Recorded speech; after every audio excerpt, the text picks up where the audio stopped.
Recently पेडची posting संपली आणि त्याच्यात खूप इम्पॉर्टंट टॉपिक आहे कावासाकी डिसीज म्हणून, आणि तो भरपूरदा नीट पीजी आणि INICET मध्ये पण विचारला जातो. आणि काय विचारतात की त्याचा डायग्नोस्टिक क्रायटेरिया काय आहे, क्रायटेरिया काय आहे. त्याचा डायग्नोस्टिक क्रायटेरिया हा आहे की 5 किंवा त्यापेक्षा जास्त दिवस बाळाला फिवर पाहिजे आणि क्रॅश मधले 4 इन्क्लूड पाहिजेत. क्रॅश मध्ये काय काय येते, कंजक्टिव्हायटिस येते, रॅश येते, एवरून ॲडिनोपॅथी म्हणजे सर्वायकल लिम्फॅडिनोपॅथी, एसवरून स्ट्रॉबेरी टंग येत आहे आणि याच्यावरून हँड अँड फूट स्वेलिंग येते. तर ह्या गोष्टी यायला पाहिजे. तरी ते केस दिलेली, ह्या केसमध्ये त्या सगळ्या गोष्टी येणार आहेत. ते केस काय आहे, 4 year old male child present with 7 days of high grade fever, 5 पेक्षा जास्त दिवस फिवर आहे.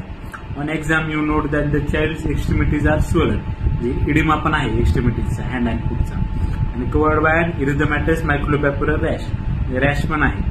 That is also present on his tongue. His tongue and oral mucosa are bright red in colour, म्हणजे स्ट्रॉबेरी टंग पण आहे. And his lips are cracked. You note the presence of large lymph nodes on the right side of his neck and bilateral conjunctivitis. ह्याला म्हणून काय कळतंय, cervical लिम्फॅडिनोपॅथी आणि bilateral कंजक्टिव्हायटिस पण आहे.